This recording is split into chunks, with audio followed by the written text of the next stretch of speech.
Welcome to ಸ್ಪರ್ಧಾ ವಿನಯ educator class.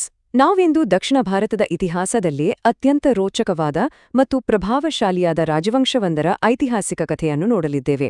ಅದೇ ರಾಷ್ಟ್ರಕೂಟರ ಸಾಮ್ರಾಜ್ಯ. ಯುಪಿಎಸ್ಸಿ ಮತ್ತು ಕೆಪಿಎಸ್ಸಿ ಪರೀಕ್ಷಾ ಆಕಾಂಕ್ಷೆಗಳಿಗೆ ಇದೊಂದು ಅತ್ಯಂತ ಪ್ರಮುಖವಾದ ಟಾಪಿಕ್. ಅವರ ಸೇನಾ ಪರಾಕ್ರಮ ಹೇಗಿತ್ತು, ಕಲ್ಲಿನಲ್ಲೇ ಅರಳಿದ ಅವರ ವಾಸ್ತುಶಿಲ್ಪ ಎಷ್ಟು ಅದ್ಭುತವಾಗಿತ್ತು ಅನ್ನೋದನ್ನ ಇವತ್ತು ನಾವೆಲ್ಲರೂ ಒಟ್ಟಿಗೆ ಅನ್ವೇಷಿಸೋಣ ಬನ್ನಿ. ಸರಿ, ಹಾಗಾದ್ರೆ ಈ ಅದ್ಭುತ ವಿಶ್ಲೇಷಣೆಯನ್ನು ಶುರು ಮಾಡೋಣಲ್ವಾ? ಇಂದಿನ ನಮ್ಮ ಚರ್ಚೆಯಲ್ಲಿ ಮುಖ್ಯವಾಗಿ ರಾಷ್ಟ್ರಕೂಟರ ಉಗಮ, ಅವರ ಶೂರ ಅರಸರು, ಸಾಹಿತ್ಯದ ಸುವರ್ಣ ಯುಗ, ವಾಸ್ತುಶಿಲ್ಪದ ಅದ್ಭುತಗಳು, ಆಡಳಿತ ವ್ಯವಸ್ಥೆ ಮತ್ತು ಕೊನೆಯದಾಗಿ ಒಂದು ಚುರುಕಾದ ರ್ಯಾಪಿಡ್ ಫೈರ್ ರಸಪ್ರಶ್ನೆ ಇರುತ್ತೆ. ಪರೀಕ್ಷಾ ದೃಷ್ಟಿಯಿಂದ ಇದೊಂದು ಕಂಪ್ಲೀಟ್ ಪ್ಯಾಕೇಜ್. ಮೊದಲನೆಯದಾಗಿ, ಈ ಬೃಹತ್ ಸಾಮ್ರಾಜ್ಯದ ಬುನಾದಿ ಹೇಗೆ ಬಿತ್ತು? ದಂತಿದುರ್ಗ ಎಂಬ ಶೂರ ನಾಯಕನ ಕಥೆ ಎಲ್ಲಿಂದ ಆರಂಭವಾಯಿತು ಅಂತ ನೋಡೋಣ. ಕ್ರಿಸ್ತಶಕ 753. ಈ ವರ್ಷವನ್ನು ಇತಿಹಾಸದ ಪುಟಗಳಲ್ಲಿ ಖಂಡಿತ ಮರೆಯುವಂತಿಲ್ಲ. ಯಾಕೆ ಗೊತ್ತಾ? ದಂತಿದುರ್ಗ ಬಾದಾಮಿ ಚಾಲುಕ್ಯರ ಕೊನೆಯ ಅರಸ 2ನೇ ಕೀರ್ತಿವರ್ಮನನ್ನು ಮಣಿಸಿ ರಾಷ್ಟ್ರಕೂಟರ ಸ್ವತಂತ್ರ ರಾಜ್ಯವನ್ನು ಸ್ಥಾಪಿಸಿದ. ಇದೇನೂ ಸಾಮಾನ್ಯ ಗೆಲುವಲ್ಲ, ಬದಲಾಗಿ ಇಡೀ ದಕ್ಷಿಣ ಭಾರತದ ರಾಜಕೀಯ ದಿಕ್ಕನ್ನೇ ಬದಲಾಯಿಸಿದ ಒಂದು ಮಾಸ್ಟರ್ ಸ್ಟ್ರೋಕ್. ಮತ್ತು ಇದು ಅತ್ಯದ್ಭುತವಾಗಿ ವಿವರಿಸುವುದೇನೆಂದ್ರ ಅವರು ತಮ್ಮ ಸಾಮ್ರಾಜ್ಯದ ಐಡೆಂಟಿಟಿಯನ್ನ ಹೇಗೆ ಕಟ್ಟಿಕೊಟ್ರು ಅನ್ನೋದನ್ನ. ಅವರ ರಾಜಧಾನಿ ಮಾನ್ಯಖೇಟ, ಅಂದ್ರೆ ಇಂದಿನ ನಮ್ಮ ಕಲಬುರಗಿ ಜಿಲ್ಲೆಯ ಮಲ್ಖೇಡ್. ಇನ್ನು ಇವರ ಸಾಮ್ರಾಜ್ಯಶಾಹಿ ದರ್ಪವನ್ನು ಸಾರುವ ಲಾಂಛನವೇ ಗರುಗ. ಜೊತೆಗೆ ಆಡಳಿತ ಹಾಗೂ ಸಾಹಿತ್ಯದಲ್ಲಿ ಕನ್ನಡ ಮತ್ತು ಸಂಸ್ಕೃತ ಭಾಷೆಗಳಿಗೆ ಅವರು ನೀಡಿದ ಅಪಾರ ಪ್ರೋತ್ಸಾಹ ನಿಜಕ್ಕೂ ಅವರ ವಿಶಾಲ ದೃಷ್ಟಿಕೋನವನ್ನು ತೋರಿಸ್ತದೆ. ಈಗ ಇವರ ಸಾಮ್ರಾಜ್ಯ ಹೇಗೆ ವಿಸ್ತಾರವಾಯಿತು, ಅವರ ಪ್ರಮುಖ ಅರಸರು ಮತ್ತು ಮಿಲಿಟರಿ ಪರಾಕ್ರಮದ ಬಗ್ಗೆ ಸ್ವಲ್ಪ ಡೀಪಾಗಿ ನೋಡೋಣ ಬನ್ನಿ. ಯುಪಿಎಸ್ಸಿ ಮೇನ್ಸ್ ದೃಷ್ಟಿಯಿಂದ ಈ ತುಲನಾತ್ಮಕ ವಿಶ್ಲೇಷಣೆ ಬಹಳ ಮುಖ್ಯ. ನೆನ್ಪಿಟ್ಕೊಳ್ಳಿ, ಒಂದೆಡೆ ಧ್ರುವ, ಇತ ಉತ್ತರ ಭಾರತದ ತ್ರಿಪಕ್ಷೀಯ ಸಂಘರ್ಷದಲ್ಲಿ ಭಾಗವಹಿಸಿ ರಾಷ್ಟ್ರಕೂಟರ ಹೆಸರನ್ನು ಉತ್ತರಕ್ಕೂ ವಿಸ್ತರಿಸಿದ ಮೊದಲ ಅರಸ. ಇನ್ನೊಂದೆಡೆ 3ನೇ ಗೋವಿಂದ. ಇವನನ್ನು ರಾಷ್ಟ್ರಕೂಟರಲ್ಲೇ ಅತ್ಯಂತ ಪರಾಕ್ರಮಿ ಅರಸ ಅಂತ ಕರೀತಾರೆ. ಯಾಕಂದ್ರೆ ಇವನ ಕಾಲದಲ್ಲಿ ಸಾಮ್ರಾಜ್ಯ ಕನ್ನೌಜ್ನಿಂದ ಹಿಡಿದು ಕನ್ಯಾಕುಮಾರಿವರೆಗೆ ಹರಡಿತ್ತು. ಜಸ್ಟ್ ಇಮ್ಯಾಜಿನ್ ಮಾಡಿ, ಅದು ಎಷ್ಟು ಬೃಹತ್ ಸಾಮ್ರಾಜ್ಯ ಅಲ್ವಾ? ಇವರ ಸೇನಾ ಸಾಧನೆಗಳ ಬಗ್ಗೆ ಮಾತನಾಡುವಾಗ 3ನೇ ಕೃಷ್ಣನೇ ಎಂಟ್ರಿ ಆಗ್ಲೇಬೇಕು. ಈತ ರಾಷ್ಟ್ರಕೂಟರ ಕೊನೆಯ ಪ್ರಬಲ ಅರಸ. ಪ್ರಸಿದ್ಧ ತಕ್ಕೋಲಂ ಕದನದಲ್ಲಿ ಬಲಿಷ್ಠ ಚೋಳರನ್ನೇ ನಿರ್ಣಾಯಕವಾಗಿ ಸೋಲಿಸಿದ ಕೀರ್ತಿ ಇವನಿಗೆ ಸಲ್ಲುತ್ತೆ. ಇದು ದಕ್ಷಿಣ ಭಾರತದ ಮಿಲಿಟರಿ ಇತಿಹಾಸದಲ್ಲಿ ಒಂದು ಐತಿಹಾಸಿಕ ಮೈಲಿಗಲ್ಲು. ಯುದ್ಧದ ಕಥೆಗಳಾಯ್ತು, ಈಗ ಕತ್ತಿಯಿಂದ ಲೇಖನಿಯ ಕಡೆಗೆ ಬರೋಣ. ರಾಷ್ಟ್ರಕೂಟರ ಕಾಲ ಅಂದ್ರೆ ಅದು ಅಕ್ಷರಶಃ ಕನ್ನಡ ಸಾಹಿತ್ಯದ ಸುವರ್ಣ ಯುಗ. ಇಲ್ಲಿ ಕಾಣುತ್ತಿರುವ 64 ಎಂಬ ಸಂಖ್ಯೆ ಇದೆಯಲ್ಲ, ಇದು ತುಂಬಾ ಸ್ಪೆಷಲ್. ಯಾಕಂದ್ರೆ ಅಮೋಘ ವರ್ಷ ನೃಪತುಂಗ ಬರೋಬ್ಬರಿ 64 ವರ್ಷಗಳ ಕಾಲ ಅದ್ಭುತವಾಗಿ ಆಳ್ವಿಕೆ ನಡೆಸಿದ. ಆತನ ಶಾಂತಿಪ್ರಿಯತೆ ಮತ್ತು ಕಲ್ಯಾಣ ಕಾರ್ಯಗಳನ್ನ ನೋಡಿ ಆತನನ್ನು ದಕ್ಷಿಣದ ಅಶೋಕ ಅಂತಾನೆ ಕರೀತಾರೆ. ಆತ ಕೇವಲ ರಾಜನಲ್ಲ, ಸ್ವತಃ ಒಬ್ಬ ದೊಡ್ಡ ವಿದ್ವಾಂಸ ಕೂಡ ಆಗಿದ್ದ.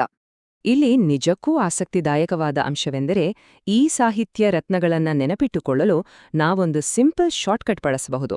ಅದೇ PPR, ಅಂದ್ರೆ ಕನ್ನಡ ಸಾಹಿತ್ಯದ ರತ್ನತ್ರಯರಾದ ಪಂಪ, ಪೊನ್ನ ಮತ್ತು ರನ್ನ. ಪಂಪನ ಆದಿಪುರಾಣ ಹಾಗೂ ವಿಕ್ರಮಾರ್ಜುನ ವಿಜಯ, ಪೊನ್ನನ ಶಾಂತಿಪುರಾಣ ಇಂಥ ಮಾಸ್ಟರ್ಪೀಸ್ಗಳಲ್ವಾ.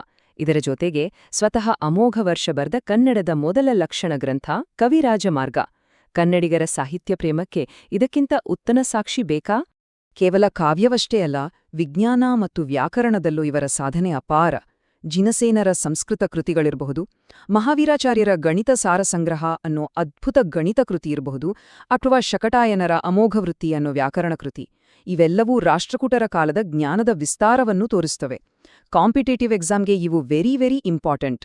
ಸಾಹಿತ್ಯದ ಜೊತೆಗೆ ಕಲ್ಲಿನಲ್ಲೂ ಇವರು ಕಾವ್ಯ ಬರೆದ್ರು. ದ್ರಾವಿಡ ಶೈಲಿಯ ವಾಸ್ತುಶಿಲ್ಪದ ಒಂದು ಸಿನಿಮ್ಯಾಟಿಕ್ ಜಗತ್ತಿಗೆ ಈಗ ಎಂಟ್ರಿ ಕೊಡೋಣ ಬನ್ನಿ. ಇದು ನಿಜಕ್ಕೂ ರೋಮಾಂಚನಕಾರಿ. 1ನೇ ಕೃಷ್ಣ ನಿರ್ಮಿಸಿದ ಎಲ್ಲೋರಾದ 16ನೇ ಗುಹೆಯಲ್ಲಿರುವ ಕೈಲಾಸನಾಥ ದೇವಾಲಯವನ್ನೊಮ್ಮೆ ಕಣ್ತುಂಬಿಕೊಳ್ಳಿ. ಮೇಲಿಂದ ಕೆಳಕ್ಕೆ ಒಂದೇ ಬೃಹತ್ ಬಂಡೆಯನ್ನು ಕೊರೆದು ಮಾಡಿದ ಜಗತ್ತಿನ ಅತಿದೊಡ್ಡ ಏಕಶಿಲಾ ದೇವಾಲಯವಿದು. ಇದು ಪಲ್ಲವರಿಂದ ಪ್ರಭಾವಿತಗೊಂಡು ವಿಕಾಸವಾದ ದ್ರಾವಿಡ ಶೈಲಿಯ ಅಕ್ಷರಶಃ ಪರಾಕಾಷ್ಠೆ ಅಂತಾನೆ ಹೇಳ್ಬಹುದು. ಬರೀ ಎಲ್ಲೋರಾ ಮಾತ್ರವಲ್ಲ, ಮುಂಬೈ ಹತ್ತಿರದ ಎಲಿಫೆಂಟಾ ದ್ವೀಪದಲ್ಲಿರುವ ತ್ರಿಮೂರ್ತಿ ಶಿಲ್ಪವನ್ನು ನೋಡಿ. ಅದರ ಭವ್ಯತೆ ನಮ್ಮನ್ನು ಮೂಕವಿಸ್ಮಯಗೊಳಿಸುತ್ತೆ. ಇನ್ನು ನಮ್ಮ ಕರ್ನಾಟಕದಲ್ಲೇ ನೋಡೋದಾದ್ರೆ ಕಲಬುರಗಿಯ ಶಿರವಾಳ ಮತ್ತು ಗದಗ್ ಜಿಲ್ಲೆಯ ಡಂಬಳದಲ್ಲಿನ ದೇವಾಲಯಗಳು ಪ್ರಾದೇಶಿಕವಾಗಿ ದ್ರಾವಿಡ ಶೈಲಿ ಹೇಗೆ ಬೆಳೀತು ಅನ್ನೋದಕ್ಕೆ ಬೆಸ್ಟ್ ಎಕ್ಸಾಂಪಲ್ಸ್. ಇಷ್ಟು ಬೃಹತ್ ಸಾಮ್ರಾಜ್ಯ ಅಂದ್ಮೇಲೆ ಅವರ ಆಡಳಿತ ವ್ಯವಸ್ಥೆ ಹೇಗಿರ್ಬೇಕೇಳು, ಆಡಳಿತದ ಆಧಾರ ಸ್ತಂಭಗಳು ಹೇಗಿದ್ವು ಅಂತ ಕ್ವಿಕ್ ಆಗಿ ರಿವೈಸ್ ಮಾಡೋಣ. ಮುಂದಕ್ಕೆ ಹೋಗೋಣ ಮತ್ತು ಇದು ಹೇಗೆ ರೂಪುಗೊಳ್ಳುತ್ತದೆ ಎಂಬುದನ್ನು ನೋಡೋಣ.